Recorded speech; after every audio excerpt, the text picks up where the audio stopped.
우리가 함께 볼 하나님의 말씀은 여호수아서 5장에서 7장까지의 말씀입니다. 여호수아서 5장부터 7장까지의 말씀을 함께 보도록 하겠습니다.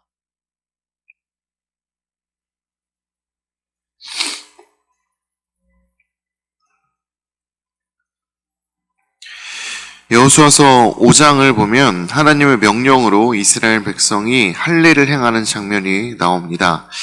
할례를 시행한 까닭은 4절부터 5절에 이렇게 말하고 있습니다. 우리 4절부터 5절의 말씀을 함께 읽어보도록 하겠습니다.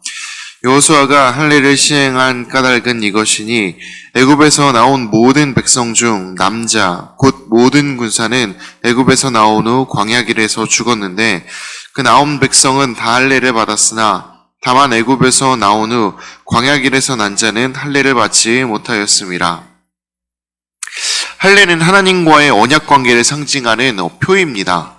그것은 이제 광야 세대들은 아무도 또 가지고 있지 않았다라고 성경에서 이야기를 하고 있는데, 그렇기 때문에 이 가나안 땅에 들어가기 전 언약의 상징으로 하나님의 그 언약 백성으로 살아가라는 그 의미로 할례를 행하라고 하나님께서는 말씀을 하신 것입니다. 문제는 이 백성들의 남자들 중에 할례를 받은 이가 극소수였다라는 데 있습니다. 아마 추측하건대 여호수아와 갈렙 정도만 할례를 받고 다른 남자들은 다 할례를 받지 않았을 것입니다. 그 외에 이제 수십만의 남자들이 동시에 할례를 행한 것으로 볼 수가 있는 것입니다.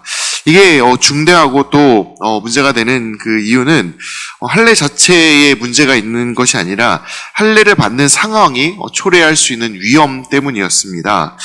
이스라엘의 진군은 그 요단 서쪽 가나안 땅 사람들의 계속된 이목을 끌었습니다. 어느 정도냐면 어제 봤던 대로 기생인 라합조차 이스라엘에 대한 소문으로 하나님이 어떤 분이신지 파악하고 있을 정도였습니다.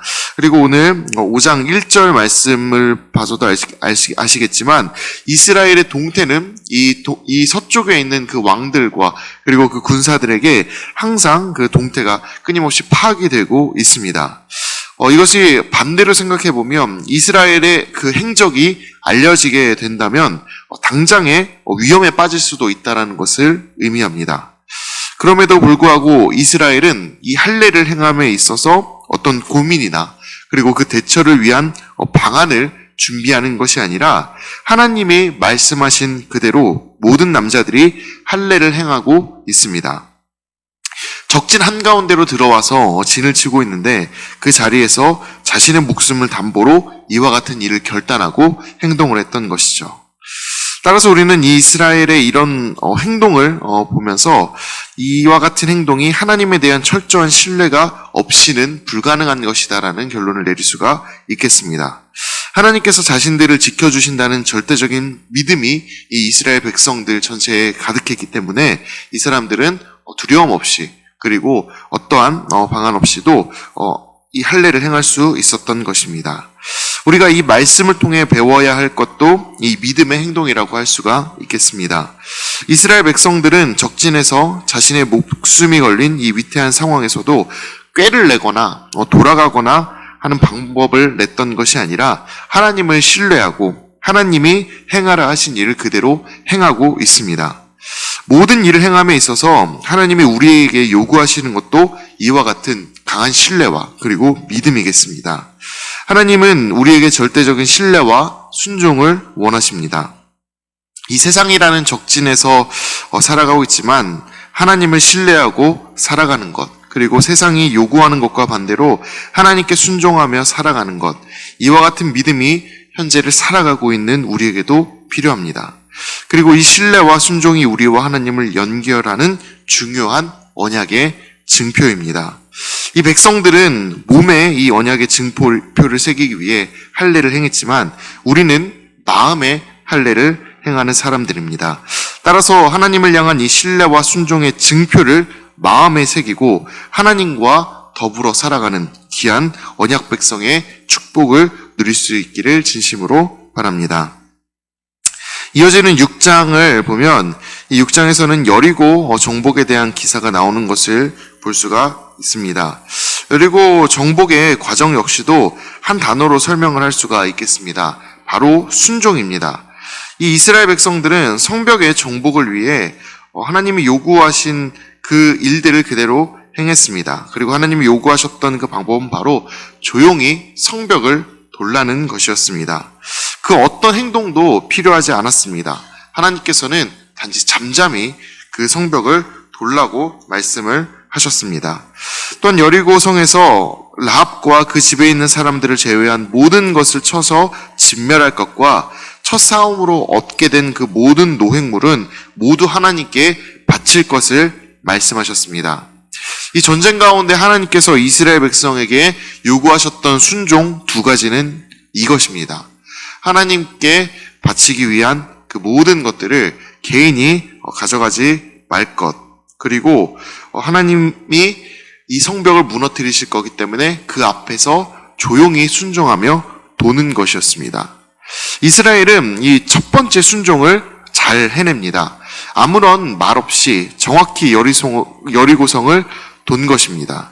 그러자 하나님께서는 이스라엘 백성의 이 절대적인 순종 가운데 앞서서 일하신다는 것을 직접 보여주십니다. 여리고성에 손을 한 번 대지 않았음에도 불구하고 그 큰 성벽이 무너지는 역사를 보여주신 것입니다. 강한 힘을 갖는 것보다, 비교할 수 없는 뛰어난 지혜를 갖는 것보다 하나님께 순종함이 더 대단하다는 것을 하나님께서는 이 여리고성이 무너짐을 통해서 말씀하고 계시는 것입니다. 이렇게 6장에서 첫 번째 순종을 통해 하나님이 여리고를 멸하시는 역사를 일으키시고 이스라엘 백성들은 그것들을 바라보게 됩니다.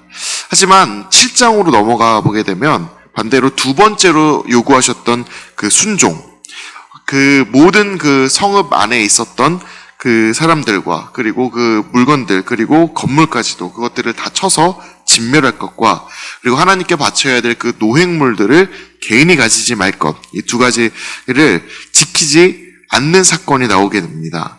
그때 하나님께서 이 불순종에 대해서 어떻게 반응하고 계신지가 7장에 나오게 됩니다. 7장 1절의 말씀을 함께 읽어보도록 하겠습니다. 이스라엘 자손들이 온전히 바친 물건으로 말미암아 범죄하였으니 이는 유다 지파 세라의 증손 삽디의 손자 갈미의 아들 아간이 온전히 바친 물건을 가졌습니다. 여호와께서 이스라엘 자손들에게 진노하시니라. 하나님께서 요구하셨던 온전히 바치라는 이 명령을 아간 한 사람이 어겼습니다. 수많은 사람들이 어긴 것이 아니라 아간 단 한 사람이 어긴 것입니다. 이 한 사람이 불순종을 저지른 것인데 이렇게 아간이 불순종을 저지르자 하나님께서는 이스라엘을 향한 인도와 그 보호의 손길을 거두심으로 불순종의 대가가 무엇인지를 가르치십니다. 여리고와는 비교할 수 없을 정도로 굉장히 작은 성이었던 아이성과의 전투에서 이스라엘 백성들이 패배를 경험하게 하신 것입니다.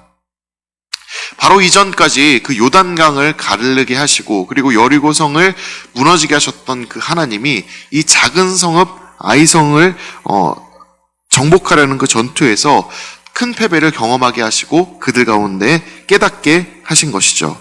사람이 좋을 대로 행하고 하나님을 잊었을 때 그 사람들 가운데 어떤 결과가 있게 하시는지 하나님께서 그것을 직접 보여주고 계신 것입니다. 우리는 이 사건을 통해서 하나님이 순종을 얼마나 귀히 여기고 그리고 순종을 얼마나 중요하게 생각하시는지를 알 수가 있습니다. 사무엘상 15장 22절을 보면 사무엘 선지자가 하나님의 그 명령과 그리고 하나님의 그 방법을 어기고 자신의 마음대로 제사를 드리는 그 사울 왕에게 이렇게 이야기하는 장면이 나옵니다. 순종이 제사보다 낫고 듣는 것이 순양의 기름보다 나으니라.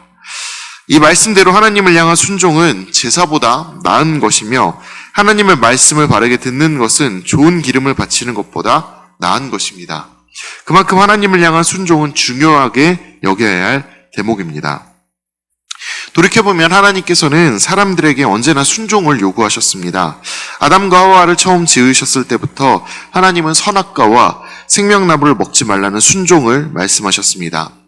가인에게는 죄에 지지 말라는, 죄를 이겨내라는 그 순종을 요구하셨고 노아에게는 배를 만들라는 순종을 요구하셨습니다. 순종은 하나님이 언제 어느 때나 우리에게 요구하시는 기본적인 사항이라는 것을 우리는 이 모든 과정을 통해서 알 수가 있는 것입니다. 따라서 하나님이 우리에게 행하라 말씀하시는 것에 순종하는 것은 우리가 하나님과 연결되어 있음을, 그리고 성경 가운데 있는 그 모든 말씀과 역사들이 지금도 살아서 나에게 이루어지고 있음을 드러내는 중요한 증거가 됩니다. 우리는 이 하나님의 요구에 어떻게 답해야 할까요? 오늘 말씀을 통해서라면 우리는 이렇게 깨달을 수 있을 것입니다. 무엇인가 대단한 것을 해야 하는 것이 아니라, 우리의 힘을 뛰어넘는 그런 놀라운 일들을 행하는 것이 아니라, 묵묵히 하나님이 정해주신, 그리고 우리에게 해주신 그 말씀을 따라 살아가면 되는 것입니다. 하나님이 원하시는 순종은 이것입니다.